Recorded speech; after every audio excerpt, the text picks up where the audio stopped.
कथामृतं तप्तजीवनं कविभिरीडितं कल्मषापहं श्रवणमङ्गलं श्रीमदाततं भुवि गृह्णन्ति ये भूरिदा जनाः ॐ शान्ति शान्ति शान्तिः.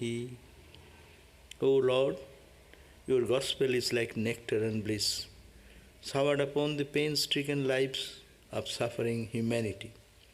It dispels all the sins and misdeeds of life. It brings spiritual welfare in life. The spiritual beauty, prosperity and grace spreads through and through one who listens to your holy message. They are the real givers in the world who preach and pronounce the nectar of your message to the suffering humanity. Om, peace, peace, peace be unto us all. So you are reading the Gospel of Sri Ramakrishna, and you are at the very beginning when Master, the writer of this Gospel or chronicler, named Mahendranath Gupta, he met Sri Ramakrishna. And when he met, that's an interesting conversation. And he asked about where do you live, where do you stay, all these things. And oh, I know them, you're Ishan, etc. And then he said, oh my God, you have married? Oh yes. Huh? As if something wrong he has done. And then the question, you have some children? Oh, me. Ramakrishna said, he even has children. And then he didn't understand what is going on. Master said that he has wonderful traits. He could have progressed spiritually much earlier because of entanglements. So how to get out of the entanglement in spiritual life, that is the goal. So Sri Ramakrishna, today we said that that this, so the last the question answer was, M could not quite understand the significance of image of spirit. But sir, he said to the master, one should explain to those who worship the clay image that it is not God, and that while worshipping it, they should have God in view, not the clay image. One should not worship clay. And then the master sharply responded, that's the one hobby of your Calcutta people, giving lectures and bringing others to the light. And nobody ever stops to consider how to get the light himself. Who are you to teach others? So here is a wonderful explanation is given that yes, people in Hinduism there are so many gods and goddesses, but the gods and goddesses are only symbols of the truth. So naturally, and that was a period when the so-called people who have been learning Western education get to understand that idol worship, we are all worshipping idol. Kali image is idol. It's made of clay. You are doing Durga Puja, it's an idol. So why are you worshipping a clay? It is a clay image, no? So naturally, God will be only Nirakara and Saguna. It will be boundaryless. Everywhere, God is everywhere. But He should be also with quality of compassion, holiness, love, etc. But cannot be worshipped in a stone. You are worshipping a stone, you are worshipping clay. So then Master Messiah of course says that if it is that we should teach them, we should teach them, everyone, to say that you are not worshipping the clay. Don't worship the clay, but worship the spirit. We should teach them. Then Ramakrishna said, oh Baba, you become a world teacher. That is the nature of your Calcutta people, means educated people, always saying everyone is fool, I'll have to train them, teach them, no? Who are you to teach them? So that's why he's putting, Sri Ramakrishna put that question, that that's the hobby of educated, Western educated people. They think that I have learned this, immediately I'll have to write a book and made it public for the whole world. The world will be transformed. And that's a very good idea. Your enthusiasm is there. But who reads how many books? Tell me, today how many books have been printed? Today, how many publications have come out? So many. So thousands. In the whole world, maybe 10,000, 20,000, I don't know, 1 million. Who cares for that? Are you care for that? But if my book comes, one line written, Swami, Sarvadevananda, oh, I am. So this is the egocentric behavior, no? That's why Ramakrishna is warning that point. Now, not to teach others first. You get some command or you get some instruction from God or authority. No. You then go and teach. Otherwise only teaching other people, not teaching yourself. That's a good tendency, no? That's why it said, Guru mile lakh lakh, chela na mile ek. The gurus are available in the whole world. Suppose you say, I have my back pain. See, we are here, maybe 20 people. All will say, Swami, do this. Swami, do that. Swami, do that. Everyone can teach because they have some understanding.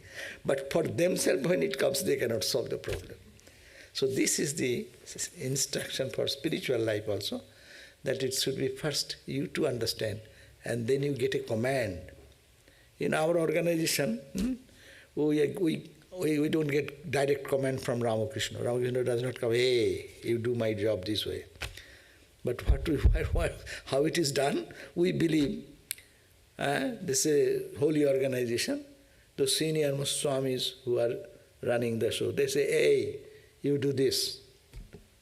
You go to Hollywood. You stay in this place. So we go there. Then you do, these are the work. So someone's duty may be cooking, someone's duty may be cleaning. And in this country, everything is duty of one. But I do not know cooking, of course. I know how to eat only. But certain other duties has been given to me by them. We are doing their duty now. So this is the comment coming this way. Not by your own wish. So that is the beauty of this organization, because this principle they are maintaining. Here one cannot say, oh, I will give mantra, come tomorrow. They say, okay, you give, and then that person will give. But it is that way the instruction coming from some other sources rather than your own ego.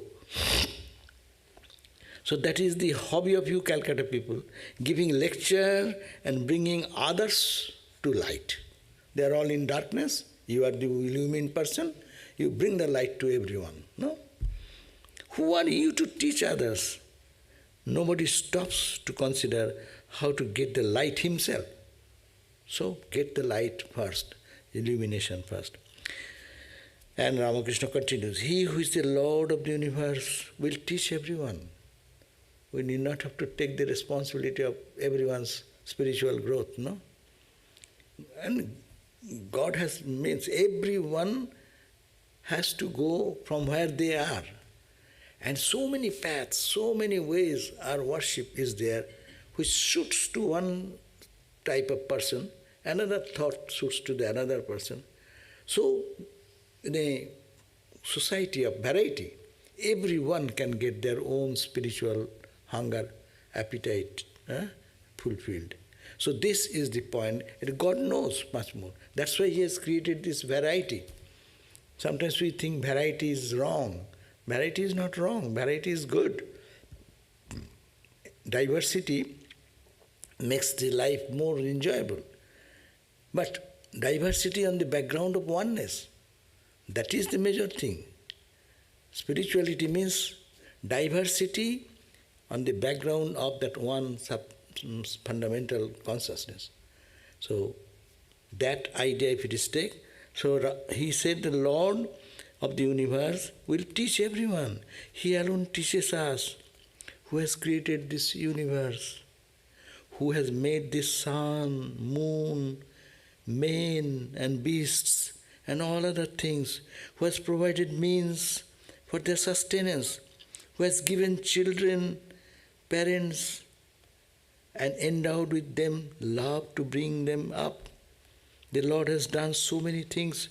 Will He not show people the way to worship Him? If they need teaching, then He, the Lord, will be the teacher. He is our inner guide. What a beautiful idea given, no? He alone is the teacher teaches the world. And who is He? Who has made the sun, moon, stars, galaxies, earth, and all these types of material beasts, animals. And He has given the love for a baby to born, no, and take care of them. You go to the animal world. There may be animals, but when their baby is born, how soft they nurture their baby, rear their baby, make them self-sufficient, protect till there. Who has given this love in the mind of a beast, no? So He has done so much.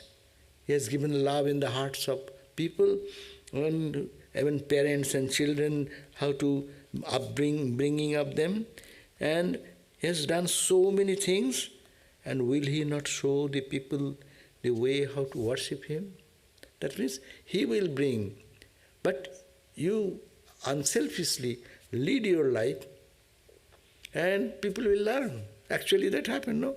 This aim, after Ramakrishna's passing away, the whole Calcutta, all the spiritual seekers, is to go to Him. And just no, He is not advertising. We advertise, oh, this Sunday there will be lecture, this Swami will be speaking this, that. And that time there was no advertisement for aim. But they knew that aim is a person, he is a master. He had close association with Ramakrishna. And he speaks about God. And from all over, people are coming and going to meet Master Mahasaya. And he used to say, I do not know anything, but I lived on the shore of the ocean, which is Ramakrishna, ocean of experience, ocean of joy. And I have kept little water of that ocean. Anyone comes, I sprinkle something on them.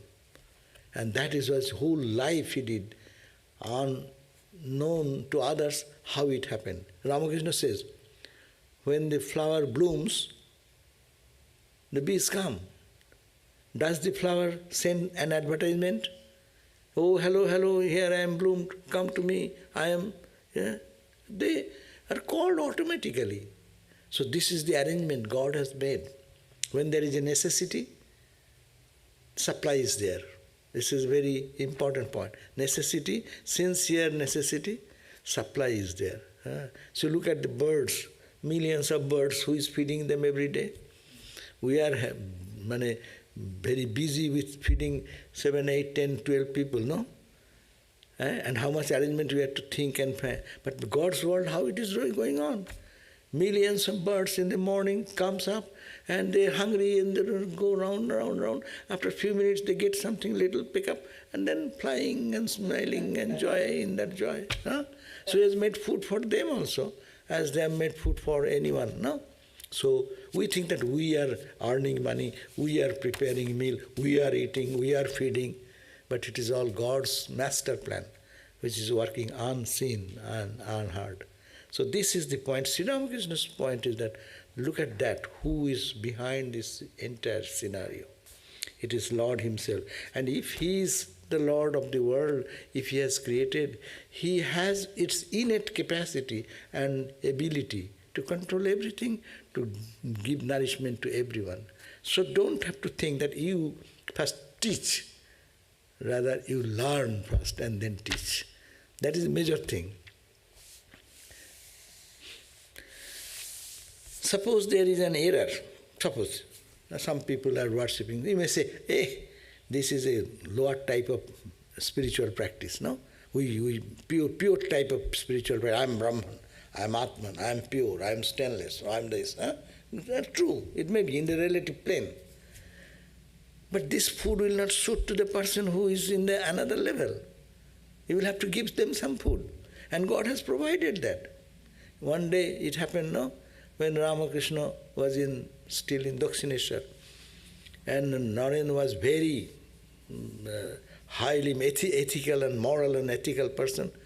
So he saw something in Calcutta, a new sect has come up who are practicing all types of negative things and in the name of religion.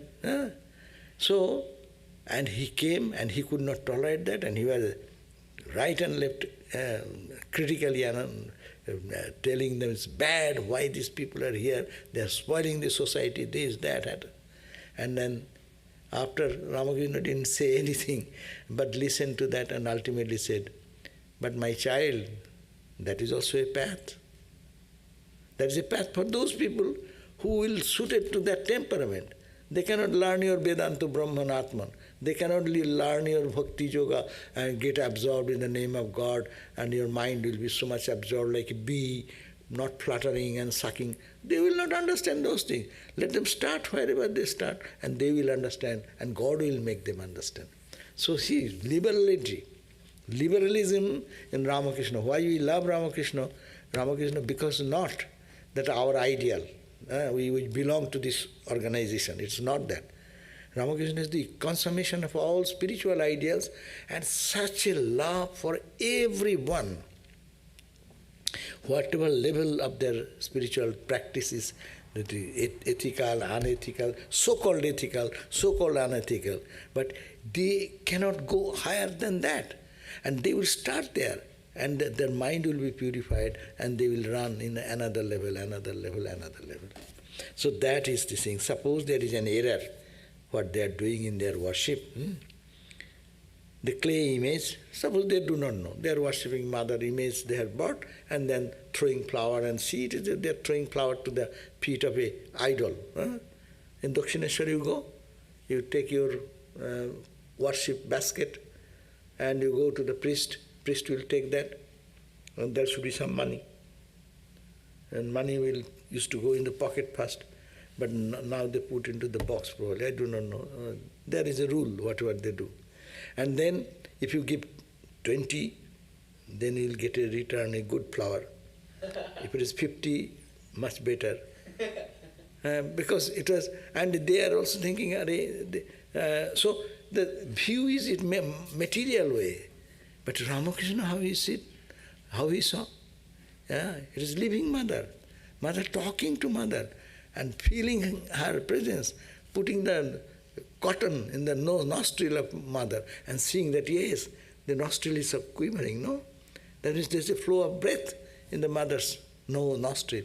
So that is the highest point, and he is accepting from the lowest realm of spirituality to the highest non-dual absolute in one split second going to Samadhi, which is the lifelong struggle for all spiritual students to achieve in one life, if not 2 lives, maybe 100 lives, God knows how long. And he can accept that one, and he can accept that, because he sees from a distance, this is all creation of Lord. And it is his play going on. And he has kept so many varieties of teachings and experiences and practices so that everyone gets a taste, no? Why not you go to the restaurant? I give this example now and then. There should be one menu. Why there are so much varieties of menu? They give you the menu chart. And you now giving the appetizer, and then you start selecting, I like this soup, I like that fried, and someone says, your friend says, I like this, I like. Why you like so many varieties? You should like one thing. But all the food is because to suit the nature of the person who is actually gone to feed their appetite. So everyone's appetite, according to one can digestive ability is different. Some say, oh, don't give spice in my food. Oh, I cannot take salt in my, I am pressure. So all these are necessities, but all are trying to keep the good health. So spiritual health is also like that. Everyone should, and say, if there is any error, you are sincerely praying to God, God will correct that error. From the heart, He will direct you, move this way. It is the inner experience will come that way. So suppose there is an error in the worshipping the clay image, does not God know that through it He alone is being invoked? When the children call upon mother, mummy, ma, go to the other earlier is only cry. Whenever any cry comes, ma knows, mother knows that baby needs me. Is it not? He didn't say, oh mother, you are my mother, please come and help me. Baby does not say so. But mother knows that baby is calling mother. So in the worldly sense also, in our day-to-day life, if really there is a sincere thing, God knows that I am calling upon Him. In a wrong name, wrong mantra, wrong everything. But He knows that if it is devotion is there, then we know that He is calling. My children is calling me. With a sweet language or a correct grammatical language or non-grammatical language, mother knows that is calling her only. So it is, she is being alone invoked. He will be pleased with that very worship. Why should you get a headache over it? You had better try for knowledge and devotion yourself. So that is Sri Ramakrishna, is mandatory dictate is that you rather pray, that is the point. Turn your sadhana inward. And in your journey, if you go on, some people will get benefit, let them get. But don't take the position, I am the teacher. Whoever says I am the teacher, there is the problem because their personal ego will come up. And Sri Ramakrishna was the world teacher. Why? Because he has no ego. Wherever even going to other people are chanting the name of Lord and they are sitting and dancing and singing, then he goes at a humble devotee and sits with them and then listens how they are singing, how they are chanting, and even he is asking, what do you think about God? What is God like? As if he does not know, he is asking. It is not a fake request, but it is a sincere thing. He wants to know how people are calling upon him, how the same God is being worshipped in different areas. This time, M felt that his ego was completely crushed. First of all, marriage, second of all, child, and third of all, teacher. I am the teacher. So he is a teacher by nature, but he says that this one by one, three stroke, and his ego is totally crushed. Yes, he has spoken the truth, Master Masa is thinking of in his mind. Yes, he has spoken the truth. What need is there for me to teach others? Have I known God? Do I really love Him? I have not room enough for myself in my bed, and I am inviting my friend to share it with me. There is a Bengali proverb. A Bengali proverb says, there is no room, apni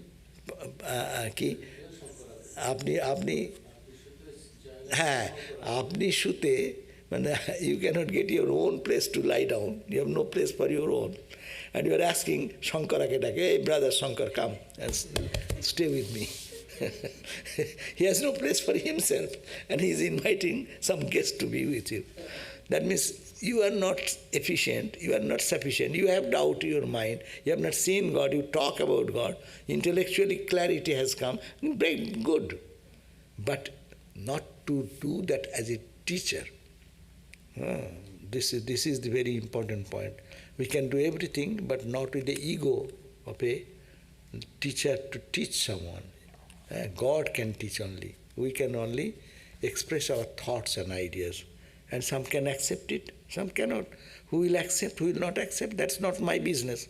Because it is his or her mental condition. If they can take it, take it. If it does not take, God will look after. So we need not have to be up in making him understand or her understand what is the truth. No? I know nothing about God, yet I am trying to teach others What a shame, how foolish I am. This is not mathematics or history or literature, that one can teach it to others. No, this is a deep mystery of God. What he, means Ramakrishna, says appeals to me. This is the internal thought of M's mind after Ramakrishna instructed that way. This was M's first argument with the master, and happily his last. He was a great student in spiritual life. So only 3 questions of Ramakrishna has shattered his ego. But our ego does not go. It comes up again and again and again. And how much it is like, in a tree, you cut the, what you call the branches, and you see, within few days, another tree comes out. This way, that way, that way. That ego is a very dangerous thing. Yeah, and the ego works in so many ways. Ego even works with, I'm nothing, I'm nothing. That's also ego. That means you say, you are so big. I'm nothing, I don't know anything. Huh? And do you know who you are talking with? Huh? I have this, learned this, and I can teach you this. Huh? That's also ego. And this also ego. Nothing in ego is bad. Wherever you go, in Vedantic way you go ego, that's also bad. And Bhakta ego is also bad.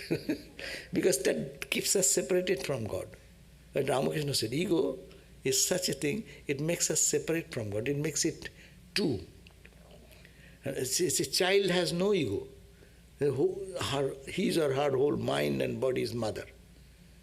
That's why even you see that children goes to someone's lap for a few minutes, but they turns to come back because they have a deep identification with the mother. So this is the point, whose ego will be zero, that person only will be able to tune in God. Because through them only God works. Because they have no ego out there. Suppose you send some electric current through a old fan. New fan is different. Now old fan, it is speed control. You are sending the same voltage of electricity, but it is going through a coil, no? And that coil is 1, 2, speed 2, speed 2, speed 3, etc. That energy is going the same, but it is called non-conductor. It is going, some of the energy is taken away in the coil, and the rest of the power is given to the fan, to rotation. So similarly, you see, our energy goes away when our ego is there. God's force does not manifest. It gets reduced and reduced and reduced. As much is the obstacles of ego. And Ami mole, Ramakrishna said, Ami mole ghuchibe janjal.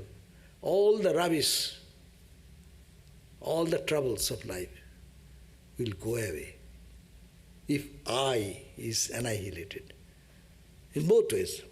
As the greatest example is about Vivekananda. Vivekananda said, I am that, no?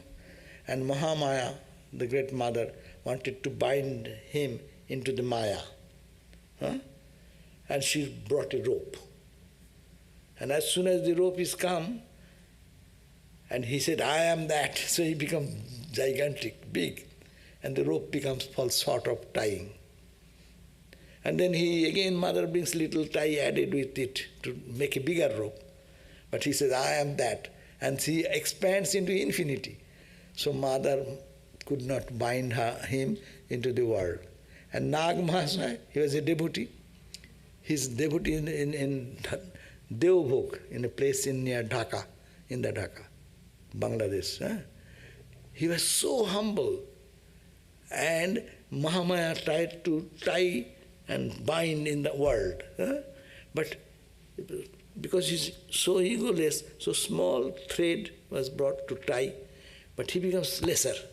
And the tie is in between the knot, he runs away. So ultimately mother gave up, that he has no ego, it cannot be bound. Though both of them were Holy Divine Mother, the Mahamaya, could not bind them into the world, because one is identifying with, I'm Atman, I am that absolute, infinite. Only I alone, no? And another is, I am nothing, nothing, nothing. Oh Lord, you are everything. Thou art everything. No? But the two expression is different. One is devotion, another is knowledge. But the end result is the same. So this was M's first argument with the master, and actually his last master. You were talking of worshipping the clay image. Even if the image is made of clay, there is need for that sort of worship. God Himself has provided different forms of worship. He who is the Lord of the universe has arranged all these forms to suit different men in different stages of knowledge. That's the point. Different stages of knowledge, as one progresses, there are different types of sadhana is given. So the same person, that's why Swamiji said, we should progress in our life means we should mature in our sadhana practice. What he said, one can enter into a school as a student. One should be born in the church, but should not die in a church. What does it mean? We come for spirituality to holy places, to temples, to churches, to mosques, no? And you have some little decorum. Do this, don't do this, it should be done, it is not good, it is not spiritual, it is non-spiritual, no? Do's and don'ts and practice, repeat God's name, etc., etc. But you should not die. When you are matured after 10 years, you are doing the same work and same thought, nothing improvement in your mind. The God is here also, God is there also, God is outside also. It should expand and expand. So, one should not die in a church, means die with the thought with which he has entered into the church. At the point of death, he does not have any further development of ideas and thoughts about God and finding God in other areas, in all the created universe. The mother cooks different dishes. This is the explanation Ramakrishna gives. To suit the stomachs of her different children. Suppose she has 5 children. If there is a fish to cook, she prepares various dishes from it. Pilau, pickled fish, fried fish, and so on, to suit their different tastes and powers of digestion. That is the word, digestion. Huh? So, power of digestion is the question. If your stomach does not allow certain things, if you take, it will be disastrous. It is not nourishment. We eat food, our purpose is nourishment, no? Eating food is for nourishment, not to fall sick. But we eat sometimes food and we fall sick. We go to hospital even. So, spiritual food also, if it is not digested, it will be indigestion, and that is risky. You will see some mangularities, you have seen enough among the practitioners, queer habits, doing something like our Ma Sita Ma does that. As if, what is going on there? Spirituality should be something different. It should be absorbing. It should be, face will be blooming with joy. Personality will be different, and to see, and the inner eyesight will open up to see in others something divine, no? But he or she, when it gets not properly trained and done, their brain gets derailed.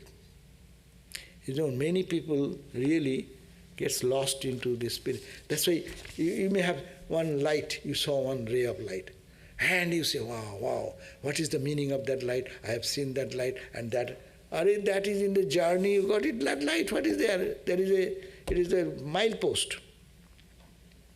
Early days we used to go, no? Not the GPS time, before that time, we used to take a map and write down this exit, that, and inadvertently talking, and then you go lost. Then you have to find out the map.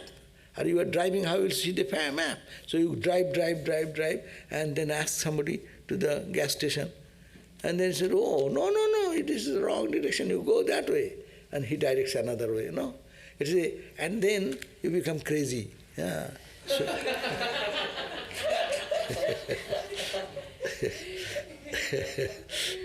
So in spiritual life there are many lunatics.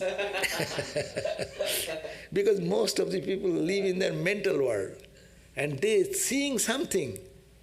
But that seeing something, I saw something, it is my Kundalini awakening. Hare, do you know really what is Kundalini awakening? Is it right or wrong? You are misinterpreting your experience. You do not know. You should have to have under guidance of some spiritual teacher who knows this thing, no? What happens? There is a difference between your hallucination and your experience. Hallucination confuses the mind, creates doubt in the mind. I saw that. Is it right? Is it not? Is it that? Is it that? That is the point of hallucination. And hallucination, it creates confusion in the mind, doubt in the mind, and does not know what to do. And if it is a realization, what is the basic ground of realization? Realization will be life transforming. Realization will be make you more soft, soothing, devoted. Your wisdom eye is opening internally. Your discriminatory eyes or discernment is becoming proper discernment. It will be spontaneously growing in that direction. And it will be a peace which will contain, whenever you go to that experience or think about that, your mind gets lifted. It makes a sensory disturbance. People start quivering this, that. Forget about Ramakrishna's experience, it was too extreme. For our ordinary life, we should be, that's why it is said, this Ramakrishna tradition gives so much emphasis for regular practice. Everyday practice, so that your everyday your nervous strength increases to absorb the higher emotion, spiritual experiences. And being not guided by that, people think wrong things, wrong experiences, or which is deluding experiences as the experience of mind, and that moves on, and they cannot mix with the normal people. That's why Ramakrishna Mission sadhus you will find, they're how practical. They are spiritual, but very practical, very rational, very reasonable. They don't stand in the middle of the road like howling and I have realization. Come, I see God everywhere. Come to me. You will never find a Ramakrishna monk. Is it that Swami has come, you have seen the other day. He will be speaking on Sunday. He's like a normal person. You can talk to him. You talk about science, I talk about other things. In his field, he is expert in his field. He is a professor, headmaster, principal, all those things. At the same time, no external way. You have seen Swami Sarvadevananda. Do you say, he's saying, I have this experience, hold on me, I'm getting into... Did you see in any lecture? It's a simple part. Our sadhus will be so simple. You see the nuns and monks who are leading their life, they know it is internal growth and it will transform. It is a long way to go. It is not so easy. Just getting stimulation. Say, then you go to the drug world. Then everyone is illumined. No, tell me, is it not? You get a drug. I have not tested in my life. I do not know. I cannot justify what is there, but I have seen, heard that they take something and it stimulates. What it stimulates? Stimulates your brain in neuro system somewhere. And the similar neurons are being activated, which really, when you are steeped in normal meditation, it goes on. If this type of nervous connection is there, it will stimulate that. But the medicine creates that fake experience. That is not yours. It is dependent on the medicine, on the drug. You don't take drug, it will not happen. But spiritually it will be, you meditate and that effect you will feel. And that's not reactionary.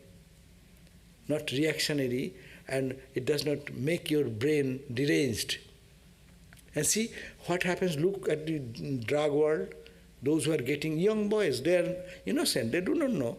But they get something and they feel it is a spiritual experience. And then, but it is, I got it yesterday, but I am not getting today. So, oh, I took that drug, because of that I get the, let me take another one. And another day, another day. Then, after a few days you say, you are dependent on that medicine and you are now addicted to drug. See, the end result is addiction to drug, and what a fatal thing comes afterwards, addiction, then more dose, more stronger and stronger and stronger, and meth. And then one boy came here. No, we have experience like that. One boy came here, he was Swami Shivananda Maharaj's disciple. Very good boy. There is more, now I will not name the name. So that boy used to come here early morning with another brahmachari, sit for japa, Maharaj gave the mantra in this room where you are sitting, do japa. Midnight I saw, when Swami Shivananda's health was not good, we rotate the duty among the devotees. And he was a young boy, so he was given, at midnight I went to see what is going on. There are two brothers, both brothers are initiated, and they are doing japa. And Maharaj said, hey, you to stay here, you have to do japa. So they are doing japa. Such good guy. And after Swami is passing away, he just was here, but we did not know. We thought that he is coming to temple and doing things externally, but he fell into the drug line. Don't say the name. and actually, it ultimately ended in having. I didn't know that what is one day big fight is going on in our guest room, 3 and 4. And he was staying there, and he thought another boy or girl was there. Well, he has stolen his meth, and he is not getting the meth in time. Oh my God! He punched the door and make a hole in it and become furious, and 2-3 people could not hold him, and it becomes huge disturbance in this center. And ultimately what has happened? No, it's very fatal. He was overdrugged, and he used to live in Texas somewhere. As a rainwater flashed, and at that mood he was drowned, and where washed out, no one knows. So see what the effect of deranged mind and what is the effect of steady mind. We want steady development, not dependent on drug. If you depend on that, then you have no freedom. It is not yours. You should be self-sufficient. I will get it by my own spiritual practice, purifying my mind, thinking of the good of others, serving the Lord in others, whatever spiritual values I get, invoking those spirit, then what happens? The spiritual awakening grows slowly up. And that slow movement makes the spiritual journey smooth. And your experience after experience after experience. You get stuck here. I have one experience. One day I saw blue light and red light, or what light? What is that light? I say that you want to get that illumination, just to give me 5 penny. I can teach you realization. Do you want now to see the light now? Yes, do you want now? 5 cents. What to do? Just press your eyes very hard. See? You get all the illumination. Is it not? No. Don't you find the light here? Press it. No, on the eyeball, press it. And feel that how the lights are moving here and there. See? You can have this realization. And I can think, oh, I have a great realization. So, but realization, actually vision or experiences, makes an indelible mark in the life, and that always give you a boosting towards purity, selflessness, love for others, all the genuine godly characteristics. If it is developing, yes, you are in correct path. But most of the thing, it does not happen. It needs our spiritual practice. So, the mother cooks, Acha, do you understand me? Then M says humbly, yes sir, How, sir, may we fix our minds on God? Again, now is the question, practical. How to cut out our ego, get out of our ego, our bad tendencies, our bad sanskaras, how to get out of that. Ramakrishna suggests, repeat God's name and sing His glories, and keep holy company, and now and then visit God's devotees and holy men. So he has given 4 formula. Repeat God's name. Do mantra. Repeat. He is not saying repeat one time. He is not saying, oh, I have done 108 times. No. He is not limiting. Repeat means continuous sentence, continuous tense. So repeat God's name, and when you cannot, sing His glories.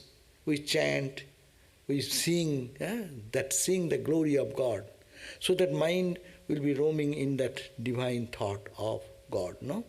And then you cannot keep it alone unless you have some holy company. That's why, second point, go to a place where is a holy man or a good friend of yours who talks about God, who thinks about God. Not going to a holy man means not going to any monk or any nun or anybody in the world and talk mundane talks. Potato, what is the price of the potato? What is the price of the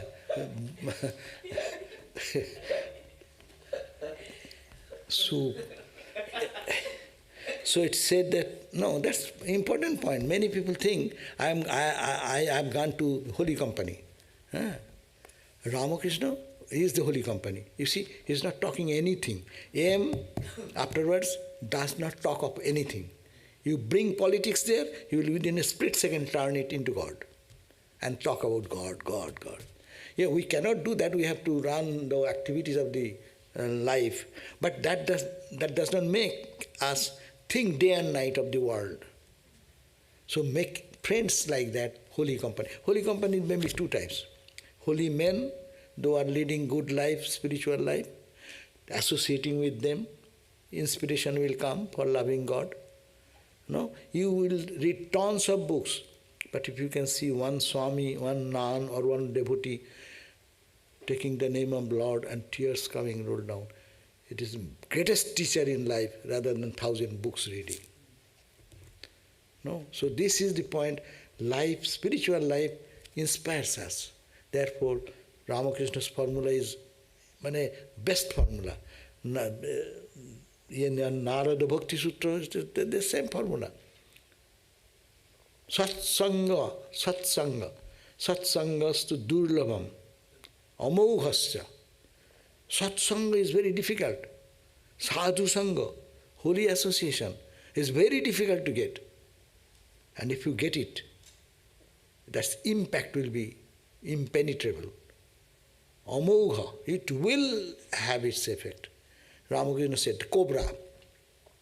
If the cobra bites, it can be, if the other ordinary snake bites, and then it will take long time to go the snake and you can cure. But if the cobra bites, then in 3 croaking you die. That means it is death of the ignorance will happen. If really that type of experience comes, and holy company can give that. Holy company transforms so many stories are there that holy company transform. Or that we are hearing that story. Sri Chaitanya's disciple, Haridas, probably Haridas, he was then taking the name of the Lord, no? And the local jamindar, he wanted to defame him. And so he appointed one prostitute to make his mind deviate from his sadhana. So she went in the evening time and we dressed up well and this and that and went, and that sadhu Haridas, he was calling up and telling the beads, Krishna, Krishna, Krishna, Krishna, Krishna. And he was saying, he was showing his attractive poses and this and that. But he said, wait, let me finish it. So it didn't finish. So 1 hour, 2 hours, 3 hours, the whole night went on. In the morning, still he is on the beats. And she got frustrated and went back to the Jamindar and said, what did you do? Why did you send me to that holy man? Huh? He is not the person of this world. Then he said, I thought that you are the best candidate to delude him, and you failure, you are a fool. Go and try again. So he went second day, she went second day. That the same happened. Whole night it went on. Third day she went to that way, and then she was transformed. She fell down at the feet of that sadhu Haridas, and he said, oh, please save me. I was instructed to come to you, to delude you and to put you into delusion, but what a transformation of my life, what will happen to me? Then he said, yes, now you take this rosary and tell upon the name of Krishna, Krishna, and I am now living. You stay in this cottage and live in one life. And sadhu sangha, it transformed her life totally. So this is the impact of holy company. Most of our lives, many of our sadhus is a testimony. The sadhu sangha has transformed them. Holy people, holy association, going to them, talking to them about spirituality, seeing their life, they got inspired, and then they dedicated their life for God. So God's name is repeat the God's name. You who have the mantra, even non-mantra, you chant your own way, whatever name you want to think about God's name, and keep the holy company, and now and then visit God's devotees and holy men. That is, go to a place where that type of people associate. That's why we come to the temple. We talk about God here, and each get inspired. I am talking, I am getting inspired. And if this discussion can stimulate something in your mind, that's also good, but both are getting the benefit. That's why Sri Ramakrishna's point, the mind cannot dwell on God if it is immersed day and night in worldliness.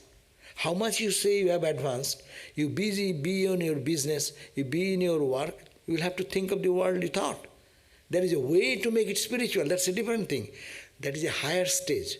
How it will come? Unless you make holy company and listen to that, who are leading that life, who are transforming their life. Swami Lokesharananda was a bright and brilliant example in our order. He, 24 hours, is in high engagement activities, the top people of the state, of the country, outside world, Russia, this, that, international cultural center in Kolkata. He was head of that. And he's so sweet. Anyone comes in proximity with him, his life is transformed. See, Sridharananda Swami, who is now 90 koto? 98. So he's now 98. 98 years old Swami. And see, what a person leading that people are running to see him from different places to see the holy company. And you can feel that they have lived a life which has made them holy. You think of holiness, you will be holy. That's the point. 100, oh sorry, achha. So 100. He will be reaching 100 years in Australia. He is the head of the Sydney Centre. So, but he's lecturing. You will be surprised. His lecture is as he did give lecture here, he's giving the same lecture. He says, up to this much, I have no control. That means it has become weak and it cannot function. It is wheelchair, this, that. But here to here, it is fully the same awakening, same type of awakening is there. So, the mind cannot dwell on God if it is immersed day and night in worldliness, in worldly duties and responsibilities. It is most necessary to go into the solitude now and then and think of God. That's why come to the temple, the nearest place. and come and utilize your time, meditation, prayer, talk to Swamis, talk to nuns, or to devotees about God, so that you can get spiritual benefit of each other. It is necessary to go in solitude. To fix the mind on God is very difficult. In the beginning, difficult for the beginning. We are all beginners. Unless one practices meditation in solitude. Why? In solitude, your environment is changed. When you go from here to any other place, your all the worldly problems goes away, no? Is it not? When you are in your business place or your home, you go to Hawaii, say an example, or you go to any nice place to visit, all your thoughts stay back in the backside of your ideas. You live in that environment, no? So when you go to solitude and call upon God, see the beauty of the nature, can try to see God's expression in the beautiful trees, plants, birds chirping and nature, then you live in another consciousness. So solitude is necessary. And solitude, you can do it. Ramakrishna suggests solitude is very important. When the tree is young, it should be fenced all around, and otherwise it may be destroyed by the cattle. So we are in a growing period of our spiritual practice. We should remember, we should have to do repetition of the God's name, chant His glories, make holy company, and go to solitude. Solitude is here. You are working. This temple is so beautiful. You come out from your workplace, enter into it. It is a solitude. It is a sanctuary. We normally don't talk mundane talks here. Think about that. It is now how many years? About 80 years.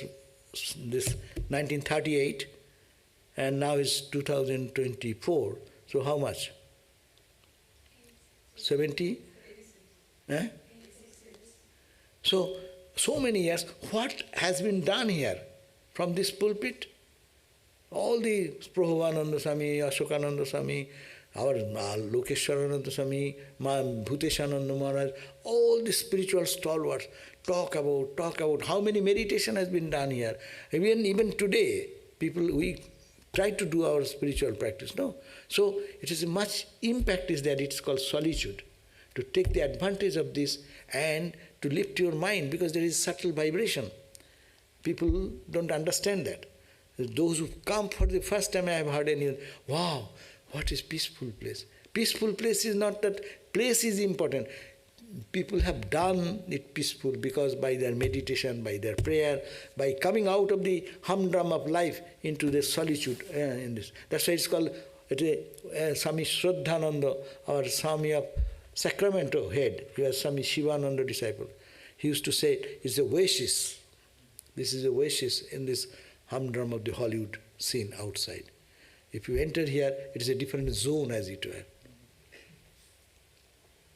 To meditate, you should withdraw within yourself and retire to a secluded corner or to the forest, and you should always discriminate, analyze between the real and the unreal. God alone is real, the eternal substance. All else is unreal, that is impermanent. By discriminating thus, one should shake off impermanent objects from the mind. So this is the point. Last suggestion, that meditate. You meditate, and when you meditate, you should, how to meditate? Not allow your mind to go into the external objects. Withdraw them to yourself. And you should always discriminate between the real and unreal. Withdrawing, how will you withdraw? It will run again. When it runs into the objective world, then you say, hey mind, where are you going? It is an impermanent object. Why are you going there? Catch him and tell him, I don't want impermanent thing. I want permanent, absolute truth. Eternal joy. I don't want mundane joy. Limited joy. I'm not happy with it. So teach your mind, analyze the mind, and gain the power to reject what is impermanent. See how in one stroke Ramakrishna is giving what type of meditation. Sometimes we meditate on the form, it's good. But sometimes you cannot. But that time you say, mind runs here, catch the mind there, and just analyze, why are you here? What joy you will get it? You think of ice cream. Okay, that's a good joy.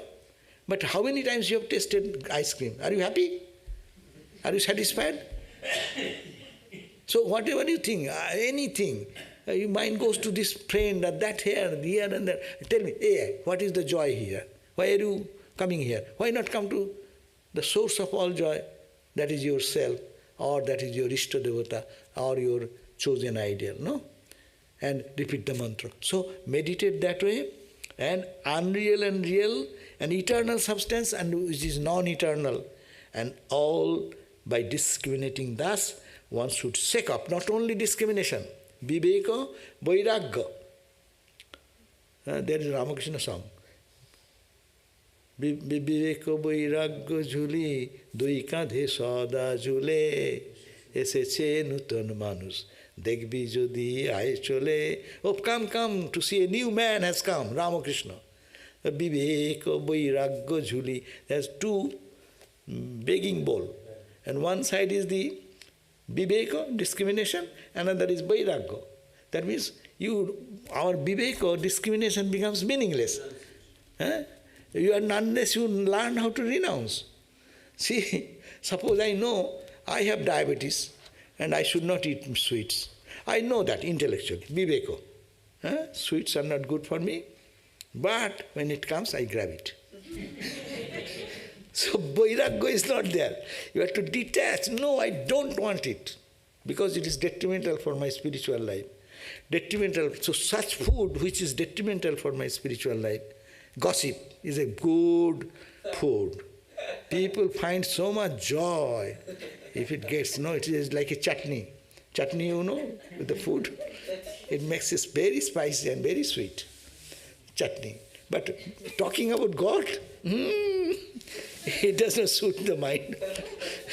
So that's why. So it is said, viveka vairagya, two things. Such as Ramakrishna has come, and viveka and vairagya, both the begging bowl or bag, you can see, is hanging on that. Viveka vairagya uli, dui kadhe sara jhule, eseche nutan manus, dekhbi jodi aaye chole. Okay, thank you. So we end here today. And thank you for coming. September 4. Oh, today is September 4.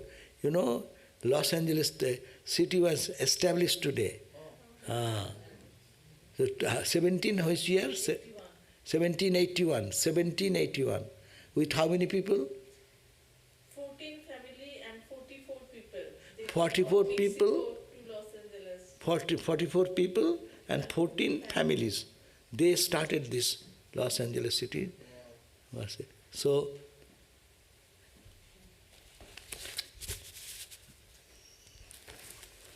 Om Niranjanam Nityam Anantarupam Bhaktanukampa Trita Vigraham Vai Ishavatarang Parameshamidhyam Tang Ramakrishnang Shirasha Namami.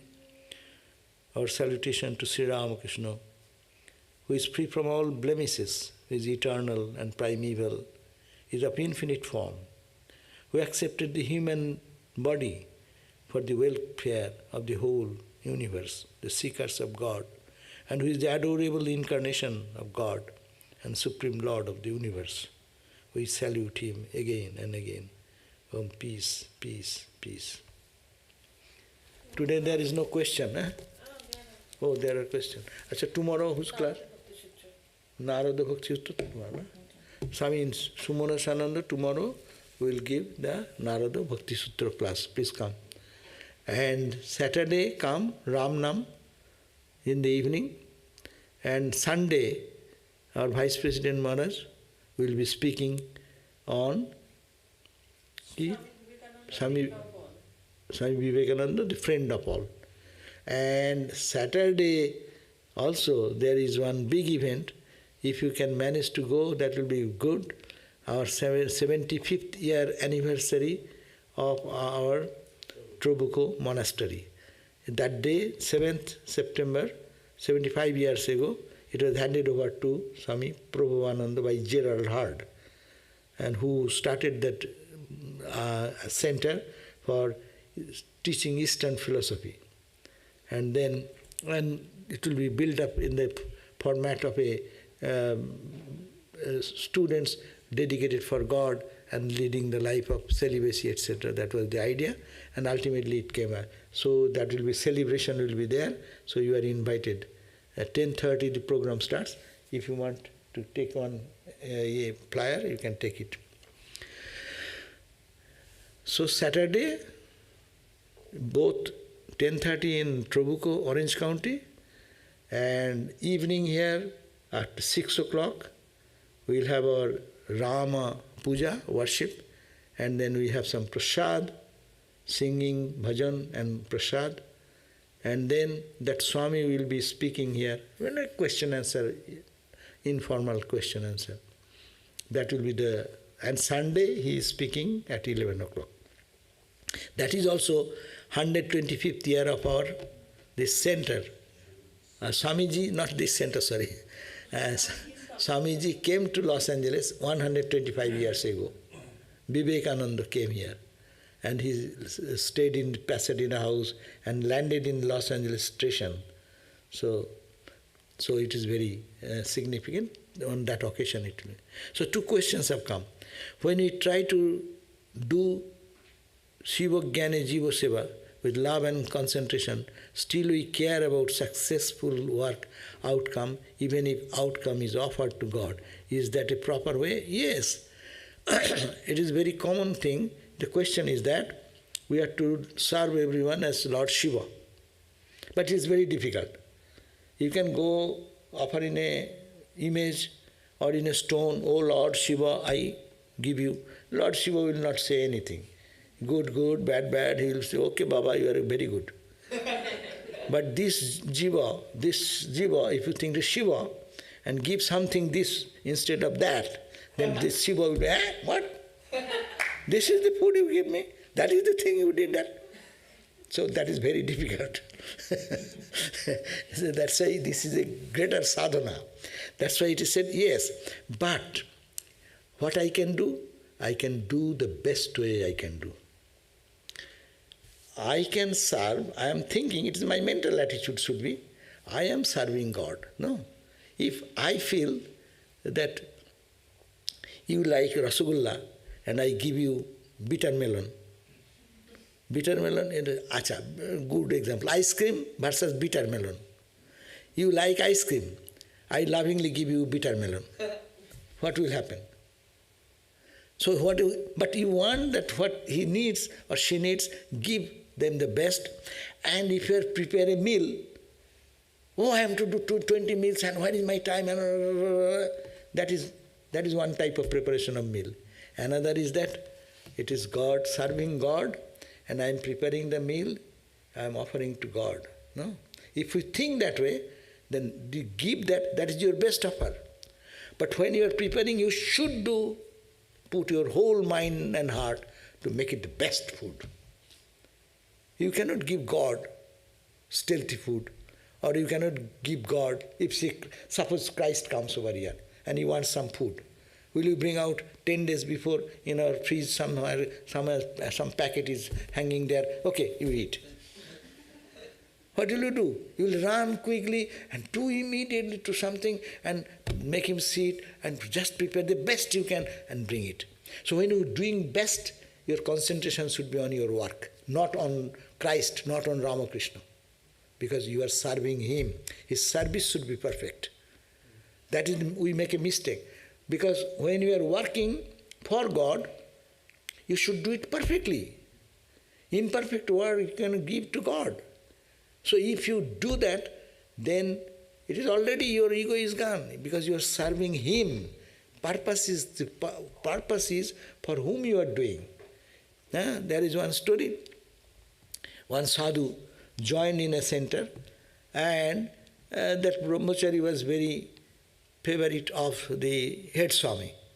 And the head Swami also liked him and encouraged him. So one day, and he did a good job, and he went to and gave it to the head, but he didn't appreciate or say any expression. Then he was so upset and came. Then he said, you know, if you think that you are doing to please me, then it is no spiritual practice. If you think that you are doing for God, then you will be always happy. You will not look at me whether I appreciate or not appreciate. What it matters? You did your best with sincerity. Forget the other thing. Work is worship. In the worship we do flowers and sandal paste and incense and candle. Om, Mang, Nam, these mantras. Here you do in the pan, put oil, put the 5 spices, do this, do that, do that, do that, do that, and make a big, and fully concentrate. Not salt is not too much, salt is not less. Do the best you can do, and then offer it to God. Finish. Yes, that there is egolessness. That is this way we should do, not haphazard work. Because I am doing for God, I given twice the salt, or 3 times the sweet, or sugar, or whatever given, I do not know. I am totally absorbed in God. That is not karma yoga. And that should not be followed by anyone. And that is Ramakrishna mission, works on that. Perfection, perfection, perfection. If you don't do perfection, you are not doing work. You will be doing one thing, we tease the boys now and then, here is something left, and they have cleaned it. Hey, Heta, what is this one? Huh? Why? And it is perfect. You are doing Lord's work, not for me or for anybody. You are doing Ramakrishna's work. So it should be so perfect, there should not be anything speak and spine. No? So that is the karma. I think you are right, your question is good. That is, everything is offered at the end.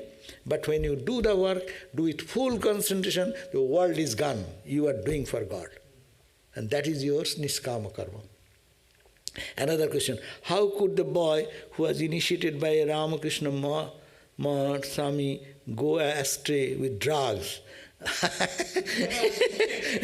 Does not the Guru extend protection from vices to a sincere devotee? Yeah, it is not, he was not a monk, but he came to stay here and to become a monk. But it is no, we have our past karma that drags us.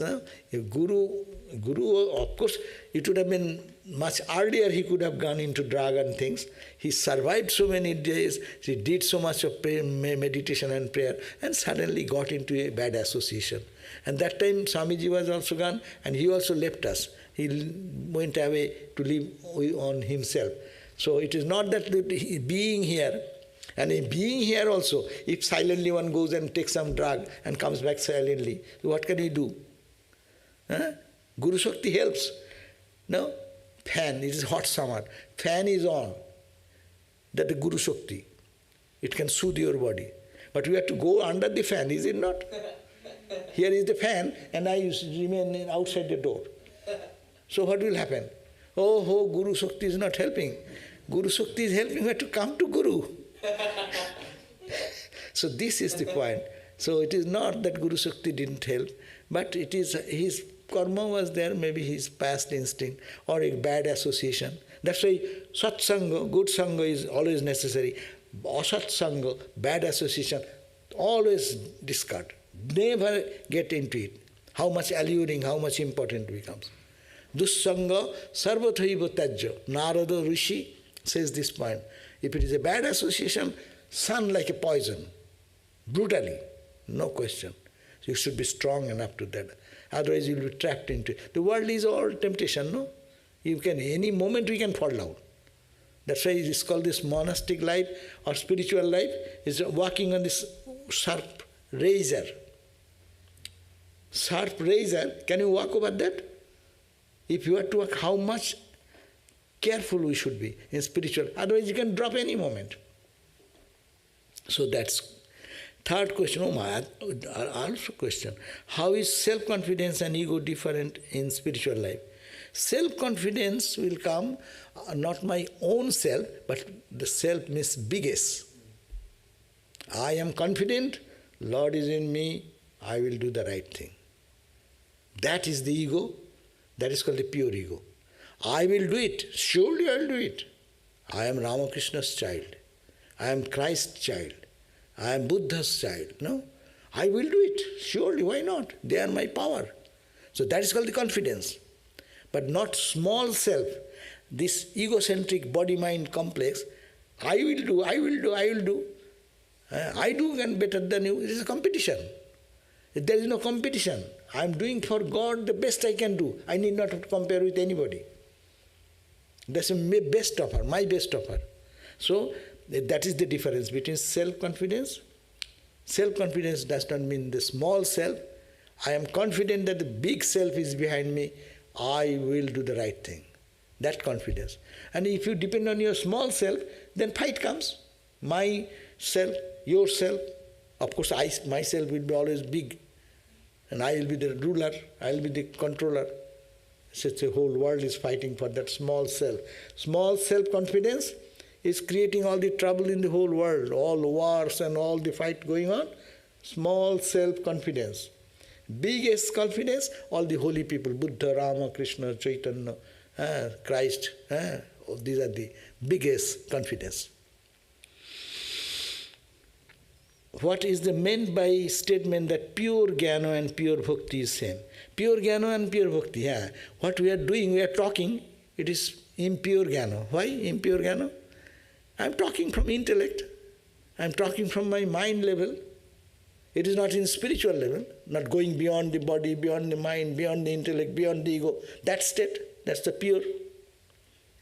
And bhakti also, you are practicing collecting flower, you are chanting mantra, you are doing prayer, you are worshipping in this way, that way. These are all bhakti, devotion, part of devotion. But parabhakti, all this drops. And Ramakrishna, absorbed in ma, boom. That is the pure state. In pure state, both are same. But in the relative practice level, there is gradation. Have a small request. The reading, can it be done from different chapters rather than the first chapter only? We have done all the book. We try to do, this is maybe 3-4 times I am finishing this book. So I do that, page after page we go. That's why it takes years and years. So yes, we can do that, but it is not to select. Selective reading is one thing. That can be done also, but I prefer this because whatever Ramakrishna says, we should find some speciality there. There is God himself speaking, so we should not think that when he is talking about little tidbit things, they are less important, that they are more important in spiritual life to adapt in our life. Om Shanti, Shanti, Shanti. Sorry, we are too late. I never do this.